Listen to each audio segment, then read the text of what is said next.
nan beeka. Kanaafiyyuu haaluma kanaan utuma jiruu ka'ee biyya sana gahee gaafan biyya sana gahee waggaa naannoo waggaa lamaa taa'ee jechuudha biyya sana keessatti bara 2004 naannoo gara dhumaatti haadha kootitti bilbila obboleessi koo immoo qabame gara biyyaatti galee jira. Haadha kootti gaafan bilbilu akkas naan jettee haati koo nagaa akkam biyyi nagaa maatiin nagaa Abdulrazzaaq naguma galee jedhee gaafan gaafadhu hundumtuu nagaa biyyi guutuun nagaa waa'ee Abdulrazzaaq garuu nan gaafatini naan jettee haati koo. Maal ta'e maaliif hin gaafanne inni maal ta'e jennaan inni saree ta'ee jira. Amantii Islaamaa keessaa ba'ee seentee ta'ee jira inni saree ta'ee jira naan jettee haati koo. Guyyaa sanarraa ka'ee inni erga seentee ta'ee amma carraan hin qabu yoo jiraate biyya kanarraa ka'ee of qabsiisee galee obboleessa koo kan ajjeesudha.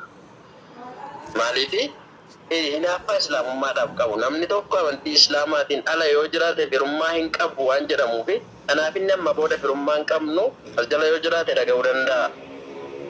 Anaaf inni obbolummaa hin qabnu firummaa hin qabnu kanaaf galee isa ajjeesuu qaba jedhee biyya Arabaa keessaa jechuudha bara 2004 naannoo gara 2005tti deemuuf deema ka'ee of qabsiiseetiyyuu gara biyyaatti gale gara Itoophiyaatti galee Itoophiyaa keessa inni godina Arsii keessa jiraata abbaan koo godina Baalee keessa jiraata sana booda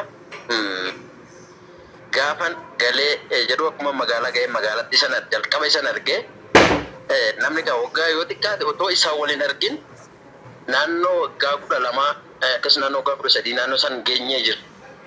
Gaafan duraan karaatii biyyarraa badu inni biyya jira sana booda naa karaatii waggaa naannoo waggaa 7 taa'ee inni gara seeraan alaatiin biyya Arabaa deeme waggaa 7 inni immoo biyya sana waggaa 3 ture jala zooree deebi'ee ani immoo achi ga'ee walumaa galatti waliin mana galaa jirti keenni harka badee natti fiige nagaa baga nagaa ngata obboleessa koo naan jedhe ani immoo akkam nagaa jedheetuman bira darbee inni magaalaa gala ture na wajjin baadiyyaa deemee haadha koo bira sana booda achi bullee afaan walitti naasofnu bakka carraa ittiin isa ajjeesu barbaada jechuudha jalqabumayyuu isa ajjeesudha biyya sanarraa waan hangaleef carraa ittiin isa ajjeesu barbaada. Sana booda guyyaa muraasa torbee tokko otoo hin gahinii miimoorii bitadhe silkii biyya Arabaarraa fidadhee dhufeen jira.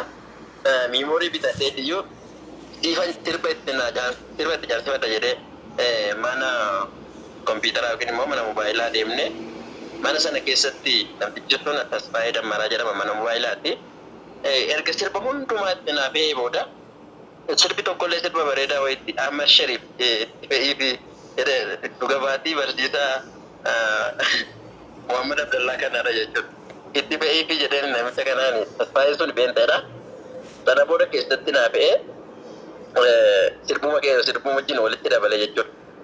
Sana booda nan dhageeffadha dhugabaaticha dafee dhageeffanne albumaan dhageeffadha dhugabaatichi sagalee sa'aatii dheeraa waan qabuufi saatuma isaa laaleen irra dabarsa waan isaan odoon beeku jechuudha. Saatuma isaa laaleen irra dabarsa akkasuma odoon ta'u Baalee deeme abbaa koo bira deeme godina Baalee keessa abbaa koo bira deeme isa nagaa jedhee maatii isaanii hundumaa nagaa jedhee obboleessa abbaa kiyyaa tokkoon akkana jedheen amma Abdulrazzaaqin ajjeefna du'uu qabaa kaanee deemnee ajjeesna jedhee mucicha godina Baalee irraa fuudheetiyyuu Arsii dhufu.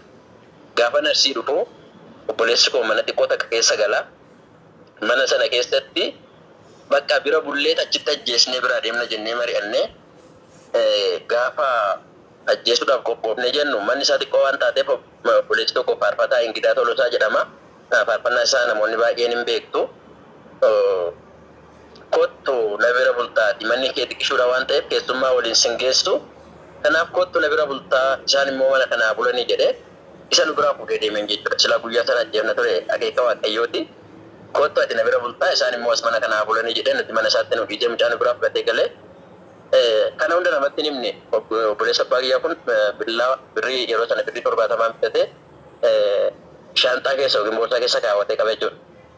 Sana booda guyyaa lama oollee na ajjeesuu barbaadanii miti nuun jettee si ajjeesuu barbaadna jennaan erga na ajjeesuu barbaadanii waan anan dhagahee amane waan gara amantii kanaa na fide dursitanii erga argitanii booda na ajjeeftanii asallaa irratti leenjitu jira barumsatu jira beena waliin asallaa deemnaa erga achi geettanii booda waan ani ilaalee amane sana erga argitanii booda na ajjeeftanii nuun jedhe namni tokko Hongeelaa Mulaatu jedhama magaalaa keenya keessa jiraata nama sana wajjin taane naannoo namoonni biratti ijoollee musliimaa irraa buufaaf jechuudhaaf barumsaaf deemanii jiru asallaatti nu fuudhanii deemanii ministiriin Imaan jedhamu waldaa jira Araarsoon kan as keessa jira ministirii sana keessatti yeroo sana Araarsoon hin jiru Amaan Faatu jira waan kulli jiru Gaash Girmaan namni jedhamu jiru Araarsoon as jira waan ta'eef hin beeka akkasuma obboleessi tokko Adam jedhama hin jira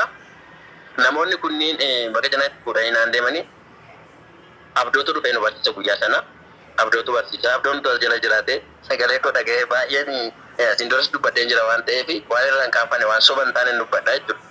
Sana booda barsiisaa oole abdoon ani abdoodhaan akkana jedheen gantuu amantii Islaamaa birriidhaan gurgurate yeroo inni Muhammad akkana amantiin Islaamaa akkana Allahan akkana Quraanni akkana jedha waa'ee Muhammad jedhu ani immoo jibba isarraan ka'e ati nama birriidhaan bitameetiin amantii Islaamaa gurgurate ati gantuudha jedhee ol ka'e tasgabbaa'e seeyfaddiin tasgabbaa'e naan jedhaa ture barsiisaa abdooni. Sana booda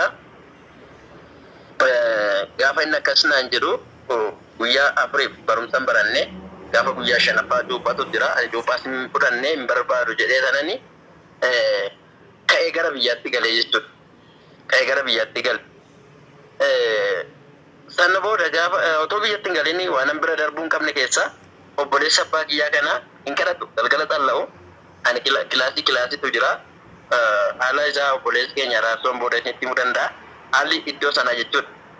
Kilaasii kana keessatti namoonni rafuu obboleessa abbaa kiyyaa kun immoo otoo isaan kadhataa jiranii ka'ee bira deeme Hongeelaa Mulaatu kana obboleessa koo kana ta'anii namoonni biraatis hin jiranii barsiisaa abdoon fa'aas hin jiranii bira dhaqan gaafa dhaquu mucaanii dhaqana jedhan jiru waan ta'eef yaaduma isaanii irra kaasanii akkas akkasii jechuu danda'u. Rakkoon qabu ishee suuraa tokkoffaa qareef سورة الفاتحة أعوذ بالله من الشيطان الرجيم بسم الله الرحمن الرحيم الحمد لله رب العالمين الرحمن الرحيم مالك يوم الدين إياك نعبد وإياك نستعين اهدنا الصراط المستقيم صراط الذين أنعمت عليهم غير المغضوب عليهم ولا الضالين آمين. Saya kena lihat saya ini, amin yang tak saya. Wah, kaya